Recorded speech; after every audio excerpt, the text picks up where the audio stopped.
Olá, queridos alunos, professor André Figueiredo, mais uma videoaula, o Espaço Agrário Brasileiro. Na aula de hoje nós vamos discutir o Espaço Agrário Brasileiro, para compreender a evolução da política agrária brasileira, compreender como os fatores históricos foram determinantes para perpetuar a concentração de terras no Brasil. Então a gente vai, na aula de hoje, compreender que a distribuição das terras, que é uma necessidade urgente, para quem precisa trabalhar na terra, ela na verdade ela foi negada, desde o período colonial, ok? Então, ao longo da aula de hoje a gente vai discutir alguns fatos históricos que acabaram justificando essa concentração de terras no Brasil, ok? E a gente começa lá com as capitanias hereditárias, as Seis Marias, ok? Que começam com a delimitação a partir do Tratado de Tordesilhas, quando os portugueses chegam aqui em 1500, onde teoricamente se discute o descobrimento do Brasil, mas foi só a partir de 1534 que os portugueses realmente iniciaram a colonização. É bem sabido que já com a presença dos portugueses em 1500, outros europeus também visitaram nesse território, holandeses, franceses, espanhóis, e por conta disso, os portugueses, eles em 1534, praticamente deram início à colonização. E ao iniciar a colonização, criaram a partir do sistema de capitanias hereditárias, as chamadas Seis Marias, a ocupação territorial. O que eram as capitanias hereditárias, as chamadas Seis Marias? Eram faixas de terra, que pegavam desde o litoral até a uma linha imaginária determinada aí pelo Tratado de Tordesilhas. Lembrando que o Tratado de Tordesilhas ele foi determinante para a espacialização do que convencionou-se ser a chamada América Portuguesa da América Espanhola. Ele, na verdade, ele foi criado antes da chegada dos portugueses aqui em 1500. Então o Tratado de Tordesilhas ele começa a delimitar territorialmente a colônia de Portugal, ok? Então, a leste do tratado pertenceria a Portugal e o que estivesse a oeste do tratado pertenceria à Espanha. Então, de imediato, a coroa portuguesa queria legitimar a ocupação territorial e criou, na verdade, o sistema de Seis Marias. O Martim Afonso de Souza foi o primeiro sesmeiro. Então, o sistema de capitanias hereditárias permitia que membros da coroa portuguesa que quisessem vir para o Brasil ganhavam esse lote de terra e ali permaneciam com a posse de terra até que desejassem e necessariamente precisavam pagar os tributos à coroa, ok? Então foi uma forma que a coroa portuguesa conseguiu de perpetuar assim a presença portuguesa no recém-território descoberto, ok? Tudo bem? Então, de lá para cá, é claro, tivemos aí o Tratado de Madrid, que pôs fim ao Tratado de Tordesilhas, onde houve, a partir da União Ibérica, Portugal e Espanha formaram uma única, um único reino, vamos dizer assim. Então, lembrando que Portugal já tinha ultrapassado a partir dos bandeirantes, das bandeiras, que eram as expedições militares em busca e captura de indígenas e pedras preciosas e metais preciosos. O Tratado de Tordesilhas já tinha sido mais que ultrapassado. Então, quando veio o Tratado de Madrid, em 1750, o território de Portugal acabou se expandindo, ok? Então, o sistema de capitanias hereditárias ele foi praticamente até 1820, 1822, quando justamente houve a independência do Brasil, e aí o Brasil passou a ter uma outra configuração espacial, que eram as províncias, como é o caso desse mapa aqui ao lado. Antes aqui nós tínhamos as capitanias hereditárias, né? E depois nós passamos a ter a espacialização das províncias, né? Então o território brasileiro acaba tendo uma outra configuração espacial, ok? Tudo bem? Então, de lá para cá, o que nós percebemos? Que de 1822 até 1850, tá, não existia nenhuma lei que regulamentasse a posse de terras no país, né? As chamadas terras devolutas, terras abandonadas, qualquer um poderia ocupar a terra, né? Se permitir a posse, desenvolver, pagar os tributos e era a posse da terra. Acontece que em 1850, né, por volta de 1850, o que aconteceu? Aconteceram vários fatores que acabaram determinando uma mudança em relação à propriedade de terra no Brasil, tá? Que foi a Lei de Terras de 1850, tá? A Lei de Terras, na verdade, ela se configurou, né, justamente por criar agora um mecanismo legal de posse pela terra, né? Como funcionava? A partir da presente lei, só poderia adquirir terras por meio da compra, né? Então, antes, como não existia uma regra, qualquer um poderia ser proprietário, era só ter a posse da terra, pagar os tributos. Agora não, a terra ela passa a ser adquirida apenas por meio da compra, tá? Ó, então aqui, ó, na Lei de Terras de 1850, tá lá, ó, estabelece novos critérios para aquisição de terras no Brasil. Estado independente de Portugal, período imperial. Estabelece a compra, ó, estabelece a compra como a única forma de obtenção de terras públicas, né, das Seis Marias lá, ó, o que inviabilizou o sistema de posse ou doação, transformando-se então em uma propriedade privada. Isto é, a partir de agora a terra passa a ser adquirida somente pela compra, tá? O governo pretendia arrecadar impostos e taxas, pois essa lei previa a necessidade de registro e demarcação de terras. Os recursos obtidos eram utilizados para financiar a vinda de imigrantes ao Brasil em virtude da baixa disponibilidade de mão de obra escrava, ok? Então, fazendo aqui já uma ponte, a Lei de Terras, na verdade, ela veio a se configurar como uma lei que perpetuasse, vamos dizer assim, o latifúndio, né? A posse pela terra, principalmente dos grupos oligárquicos. Por quê? Porque antes qualquer um poderia ser proprietário de terra.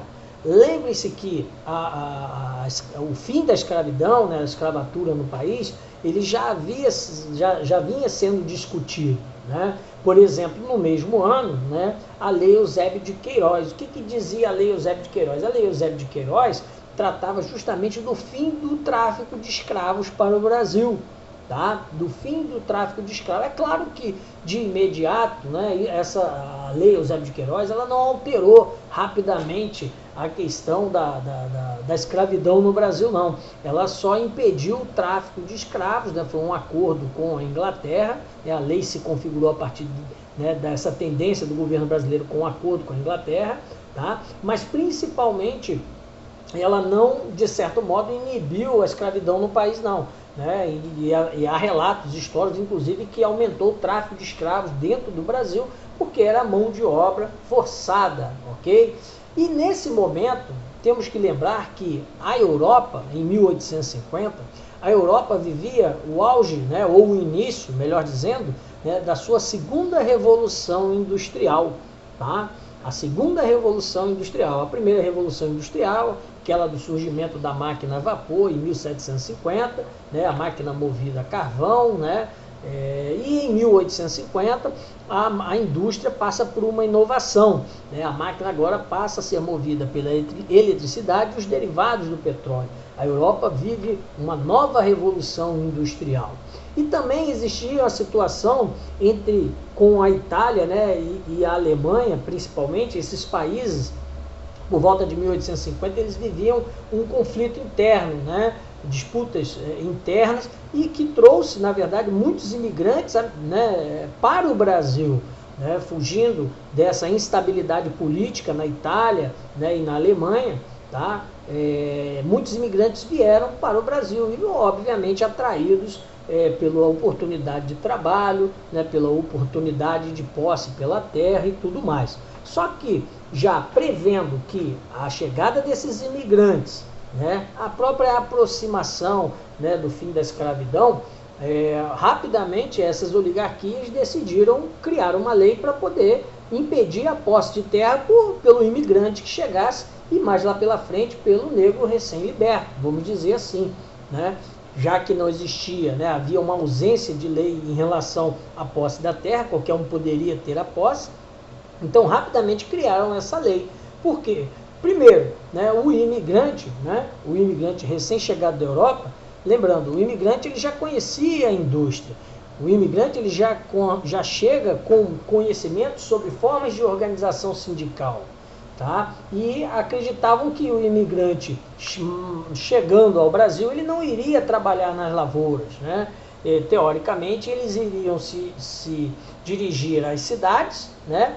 E principalmente trabalhando no comércio. Então, de imediato eles criaram a lei, por quê? Para evitar que esse imigrante, né, na verdade, viesse a se tornar proprietário de terra e atendesse a uma necessidade das oligarquias, que era a mão de obra, né, já que estava proibido, né, o tráfico de escravos, né, esses imigrantes chegariam para suprir essa necessidade de mão de obra. Então, a lei de terras, na verdade, junto com a lei Eusébio de Queiroz, vieram a configurar, justamente reforçar a questão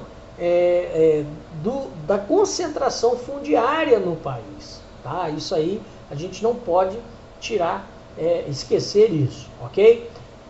E aí acontece, né, lá o declínio das oligarquias, né? Lembrando que em 1929, a crise de 29, né, a crise, né, do capitalismo, a crise de superprodução que atingiu o mundo inteiro, né, em 1929, né, a crise de superprodução, a quebra da Bolsa de Nova York, atingiu o mundo inteiro e, claro, vai atingir o Brasil, né? É um momento principalmente de mudanças na política brasileira, com a Revolução de 30, quando Vargas, né, assume o poder a partir da Revolução. Então, para tentar pôr fim à crise, né, que se instaura com a crise de superprodução, né, nós já produzíamos o café, tivemos que queimar o café, né, para poder diminuir o estoque do café. Nós estávamos justamente vivendo um período, né, onde o controle político e econômico estava na mão das oligarquias, dos grupos oligárquicos. Quem?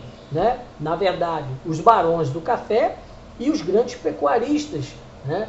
Então, assim, essa política chamada política do café com leite, por quê? Porque ora quem governava era um de São Paulo, recomendado por São Paulo, outro de Minas. A partir da Revolução de 30, Getúlio Vargas põe fim a esse poder dessas oligarquias, né? Põe fim ao que chamou-se política do café com leite. A ideia era justamente transformar o Brasil, né, num Brasil moderno, um país, né, necessariamente não mais ligado à agropecuária, mas sim um país industrial. Então, por isso que o primeiro governo Vargas ele vai determinar, né, a passagem, vamos dizer, de uma economia primária, vamos dizer assim, uma economia baseada na agricultura, na pecuária, para uma economia industrial. Então, a partir de 1930, né, essas oligarquias perdem o poder e o país assume justamente a intenção de se tornar um país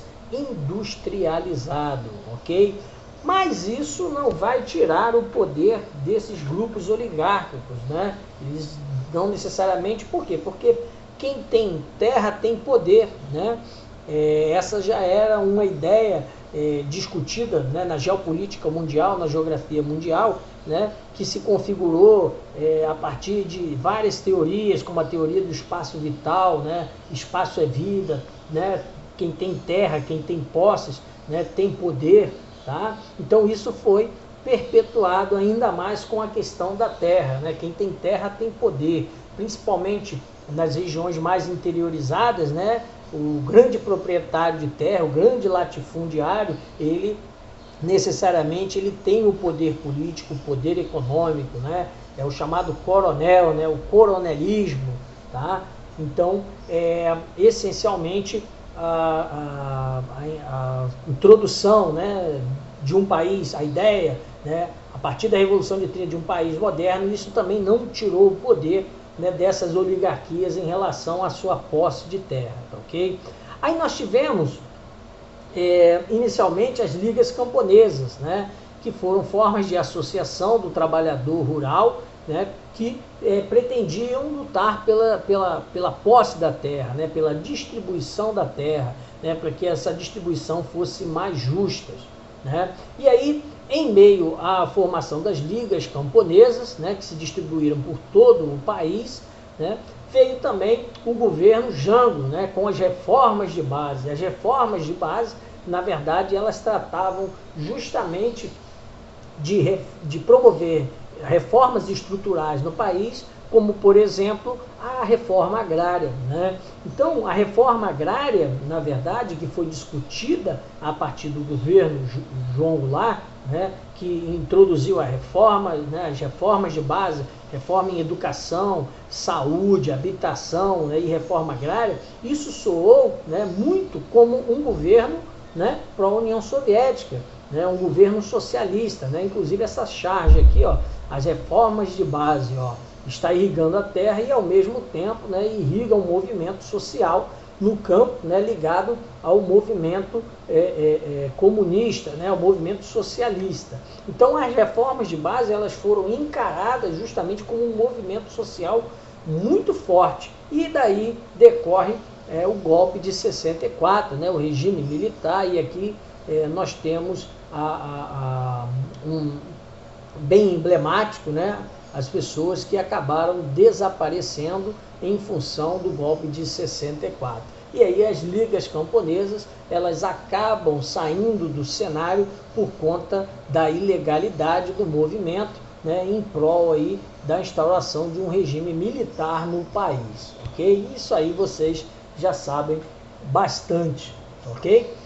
E aí, em meio a tudo isso, vem o Estatuto da Terra e o Estatuto do Trabalhador Rural, né? O Estatuto da Terra e do Trabalhador Rural, na verdade, inclusive, eles vão se configurar durante o início, né, do golpe de 64, né, e o Estatuto do Trabalhador Rural um pouquinho antes, um ano antes, mas eles vieram com o objetivo de tentar apaziguar o campo, né? Tentar diminuir a insatisfação, os movimentos sociais no campo.